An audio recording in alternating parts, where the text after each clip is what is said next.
ma teg xel mu ñëw mu wane fu mu mën a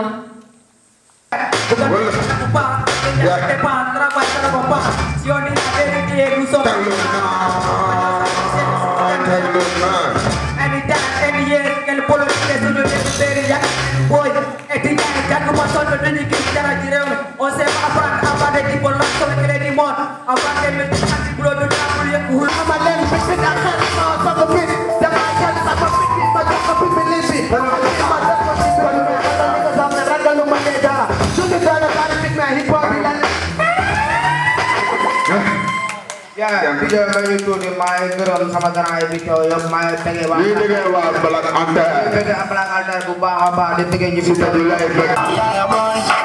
ya boy man geram na yo ya boy man santai na yo ya boy man geram na yo ya boy man santai na yo ya boy man geram na yo ya depuis sama talir batabu merah menendek di ani matirer tuzur pada ya boy memanduga school buku majang high school liga cibur eskem munado di kul ramanya du fitur no du fi bro damai jai sabar beblo sokor ngadung audio medisi arna saya ina boy sedo boy man santai na yo ya boy man geram na yo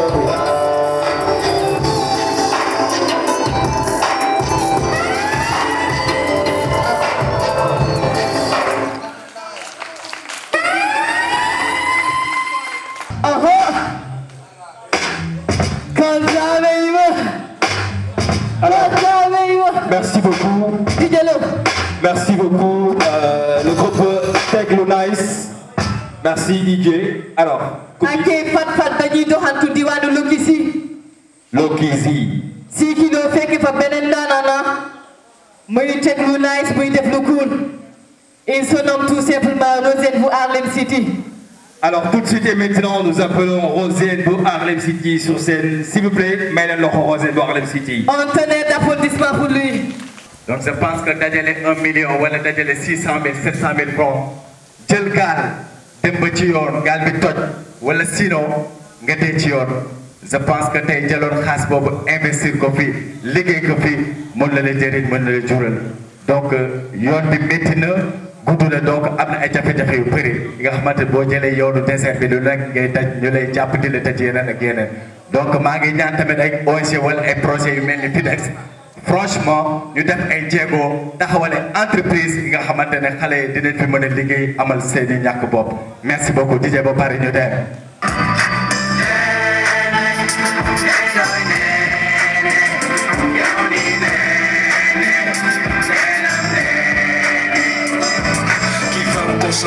Qui va m'éduquer, qui va m'épauler, je suis fatigué, qui à mes côtés va m'écouter, nous dormoter, je suis dérouté,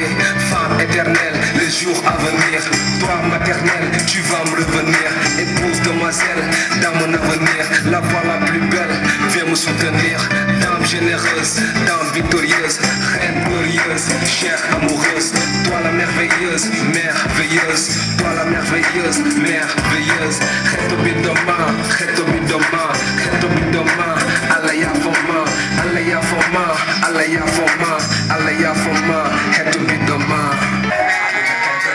Reto mimi, yeti sali, gabine kanko bele bitali, jani den kami de hoke ma be ala okita, koma mi heba kai utaka, amanda hebani, epade asikemun, wadi hawa be temen, tumi hakundo wute made, manilade, lawol made, kabiri ko matanata lede, hawa be wen kawai la jal bitan kebal, oto ko fi hebde tedungal, oda ko fi dewgal, odo ko fi wande jinnabe musidal, fokte mun, ko fati fofu weba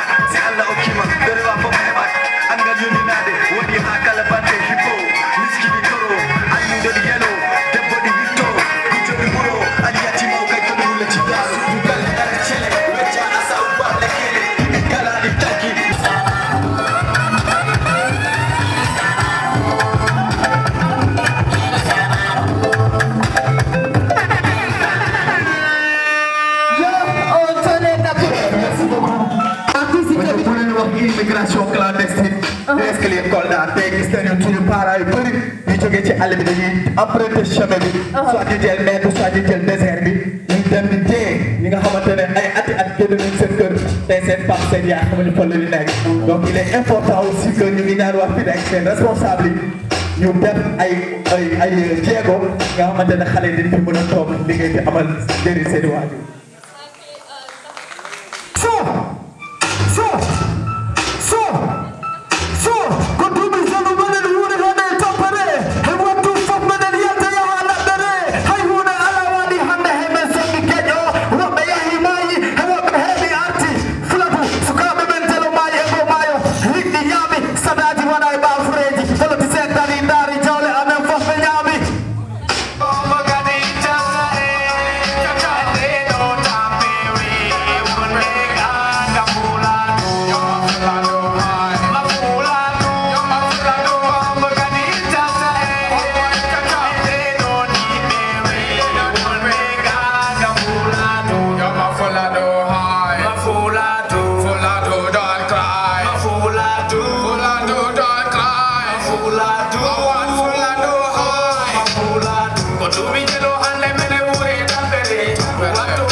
Ne nous regardez pas comme des sauvages, mais des poulets de l'élevage. Nous on a marre de cette chômage. Nous on a marre de cette chômage.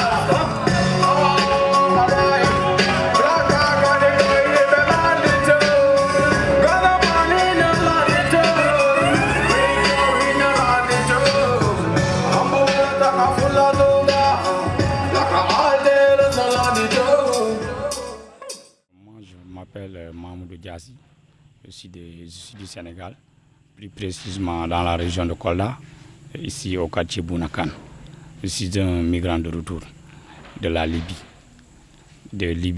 au Sénégal. Bon, je peux dire alhamdulillah rabbil alamin donc yàlla def na ñibbisi naa si jàmm fii ci Sénégal waaye jafe-jafe yi ñu taseel ci yoon bi métti na trop vraiment. Les conséquences, je peux vraiment les citer, mais je ne peux pas les finir. Les conséquences de cette route, vraiment, ça me fait même, ça me fait penser à beaucoup de choses.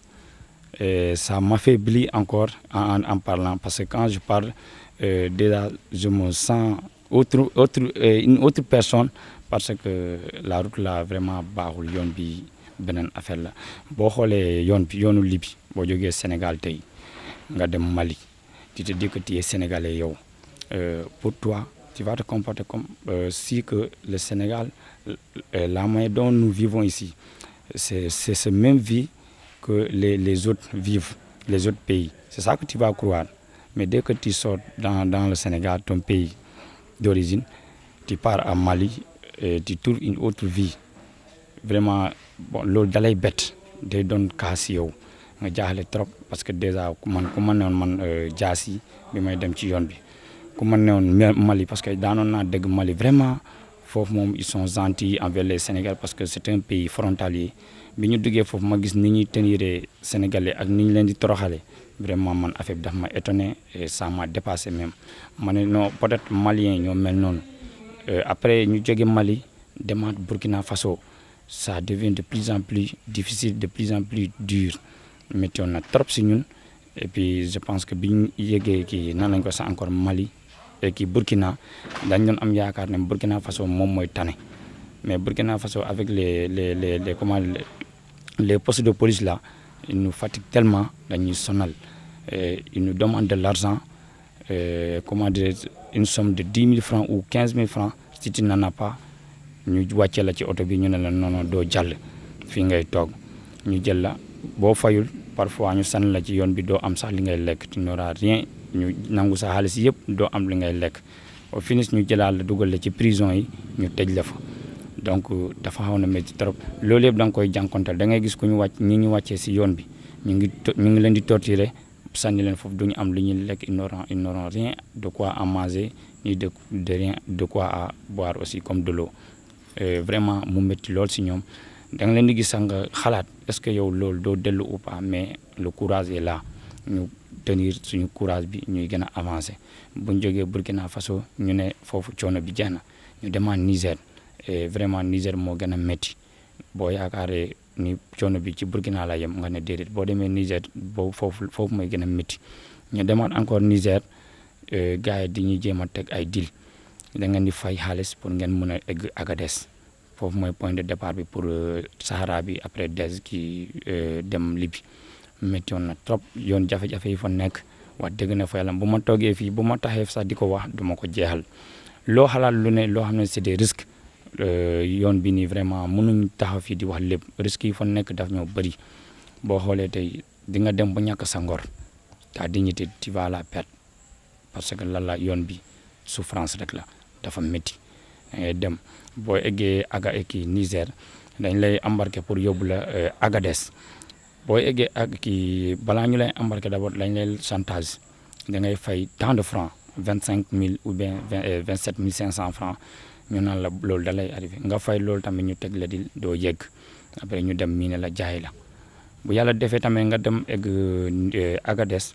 ñu ne la léegi dañ leen di embarquer fii et puis vous n'avez pas droit de sortir xam nga ngeen di traîner sur les rues là xam nga la police est là dañuy contrôler boo génnee dañ leen di jàpp xam nga lépp ci ay wax la rek pour ñu jéem leen def benn lieu boo xam ne mooy loolu après ñu tegaat leen di tant de francs ngeen di fay pour ñu embarquer leen yóbbu leen Libye léegi nag yow comme que da nga bëgg a opter ba da nga bëgg am dara xam nga ne carrément jom moo la fi génnee da ngaa jóg pour dem uti yow sa xel dem rek lay gis doo gis leneen lu dul dem léegi nag yow di nga obligé lépp nga woo say parents ñu yónnee la xaalis tu appelles tes parents ils vont t'envoyer de l'argent encore pour payer le coxeur tu payes le coxeur mu ne la dam lay yóbbu comment dire en Libye encore dam lay yóbbu kii Libye nga ne ko am problème ñaata la nga fay une valeur de 200 000 pour Tripoli ou bien une valeur de 300 000 francs pour mu yóbbu la Tripoli nga fay ko mu jël xaalis bi mu lekk ko le coxeur va manger tout votre argent il va prendre l'arabe pour vous mettre en rapport avec l'arabe le chauffeur c'est l'arabe lui il voit que de l'argent seulement maintenant bon mu ñëw moo xam moom ñu ne ko il faut les amener dès que tu arrives tu m'appelles au téléphone je t'envoie ton argent il dit le chauffeur l'arabe là il dit ça à comment dire le coxeur qui dit ça à l'arabe pour lui dire que dès que tu arrives et tu m'appelles je t'envoie ton argent l'arabe dit il y a pas de problème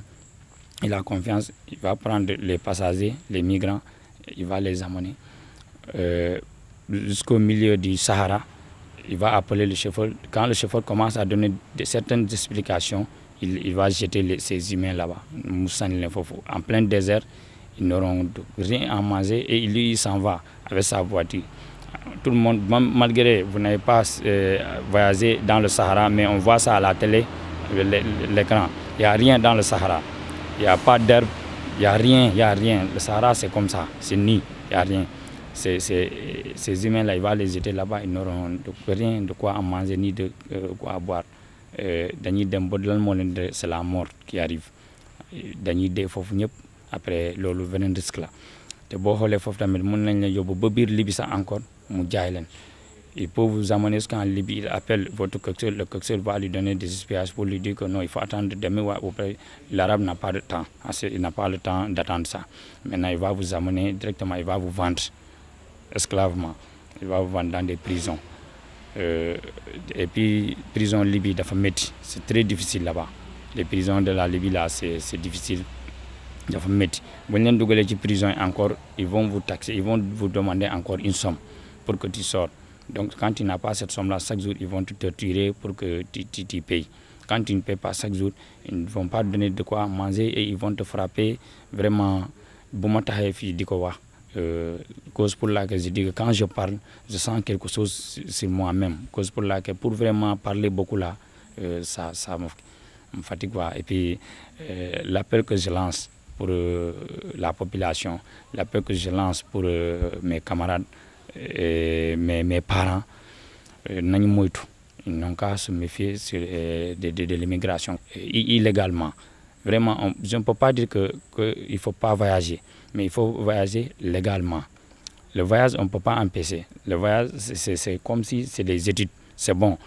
de voyager, mais il faut voyager légalement, mais pas illégalement. Parce qu'on a vécu beaucoup de choses, vraiment, et aujourd'hui, on le regrette. On est dans un regret. Bon, vraiment maintenant trop. On a perdu combien de nos parents, combien de jeunes sur cette semaine. Vraiment, maintenant trop. Je me disais, lorsque j'étais en Libye, je pleurais parfois même. Je dis que vraiment l'avenir de l'Afrique est en train de détruire. Et on n'était pas au courant de ce côté-là, du côté du Sénégal et des pays africains là. Ils ont suivi ça tardivement. Chaque jour, c'est des milliers d'hommes qui meurent sur ce sommet-là. Arrivé aussi, à la mer, c'est plus catastrophique. Tu vois les pirogues là, et puis les pirogues c'est en plastique. Ils vont prendre de l'air pour pomper ça et faire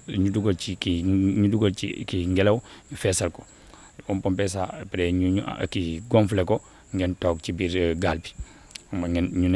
c'est de Libye en Italie. C'est pour une question de 2 heures de temps à 3 heures de temps, mais c'est trop risqué encore. Ngeen dem ba ci digg géej bi gaal gi am problème. Gaal bi am problème ñëpp suux encore ñëpp dee te benn gaal mu ngi yeb 120 personnes 130 personnes et puis ça pose problème. Vraiment man lu ma mën a lancer appel encore une fois, on a qu'à se méfier. Moi je pense que on peut travailler ici au Sénégal et réussir ici au Sénégal parce que am na ñoo xam ne ñu ngi Sénégal fii ils n'ont même pas quand tu les dis même si il y a d'autres personnes qui me disent que même si tu les donnes le visa et je ne sais pas quoi, eux ils ne vont pas partir parce que pour eux le Sénégal c'est le meilleur pays. Ça c'est sûr. Nañ nekk suñu Sénégal ñu jàpp suñu Sénégal ñu liggéey fii Sénégal te dinañ réussir comme ñëpp. Aller en Europe da ngay bàyyi fii liggéey. Le travail que tu as refusé de faire ici, quand tu pars en Europe, c'est le travail le plus pire que le travail que tu as refusé de faire. C'est ce travail-là que tu vas aller faire en Europe. On te dit que viens travailler, par exemple, viens construire ici un petit bâtiment là, on te paye. Tu dis non, toi tu ne peux pas faire la maçonnerie. Et quand tu sors, tu deviens un manœuvre de 2 maçons. Vraiment, et puis quand tu sors, tu deviens esclave. Tu n'auras même pas le choix de dire que moi je suis maçon ou bien je suis tailleur. Tu seras obligé de faire n'importe quel travail. Donc bien, tu deviens esclave. Et puis vraiment, Lola a mon lancé. Je vous remercier. Content trop si c'est un travail. Et vraiment, on vous félicite. Et on vous encourage aussi, vous aussi. Et le travail là, vraiment, que ça soit une continuation. Je ne sais pas comment encore. Ok, merci beaucoup. Bismillahi jam arrahmani jam arrahimi jam. Cukale de ñaagi ballal ha joni musibbe. Si men mbi on men balla kan men kaali ko welani men kono puccu ko dotta yo beydante locol. Cukale de piwcakima. Kala mo kawda yama diplôme ji am ɗiɗini mi ala ɗo mi nanto. Mawɓe worɓe nayeɓe on ɓe kaɓiri si wona fureji mumen ɗi am ɓe cotata ko biroji rote wona non fori waade. Onon mbawi konde ko million ji jelu neɗɗo mayro maayo Maroc musibɓe. Onon mbawi konde ko million ji jelu neɗɗo mayro maayo Libya. Temedere e capanɗe jowo hoore nattine e laana yay ha e hakkunde kanayo giwdi ɓe nene goro baba goro e datodira e pellira pellete hanɗo rewayo ko lakara ɓeni lukara nene ta nene han nanta ɓeni lukara baba ta baba hanɗi woɗɗi laana debbiroya noon woɓɓe lumbi jawri ɓe miijo ko tuma Allah fabaro men kayraji ha e bawa artude ɓe jiida e jinna mumen ɓe woɓɓe ɗin cokaɗo libiɗo gilim ɓe jottuno libbi ha han ɓe ganda ko hono libbi wayi ɗo ɓiɓe mon ɓe dewra ha jawra ɗo ko ɗon min palte rewde ha min jawra kono si min dewi ɗon han wona minen e kaalay wona minen e yaadu min landima on ho wona e leydi he min gooda minen woɓɓe moɓama ro libbi gartirama koɓe donno ɗo ko ɗum ɓe tawri ɗo Jakarta ko anere tan utti sangalde ko enen piye enen gandi ho Jakarta wona mecce ko kañ nangara guili mbimbi ha kikiɗe kawra e laamu yiyama wolure e temeɗiɗi ala wolure e temeɗiɗi ha moto ma walo yoro police mo gandanta si wottima heɓta ko hirto on si heyro ceerno yiyanama sada ngari nagganta ɗe ɓeydi tidde musidɓe woɓɓe hanne nayi ba nayi ko kayen goni nene ko kayen goni baba no gelni ɗaɓɓa ko naftani ma o mumɓe eno Jakarta foti musde ni e si wedde ana yara hendu arta walla artara Allah andi kawra eno gelni jabtam ko jogino ko ha laaɓa ɗaldam e ɓolel keɗoɗa hombo haalta wona noon foti wade ba hay siko noon foti wadan kono forani noon wade ɗo ɓay onon jiya no wayni jara gen jef jarama boy ba forum civil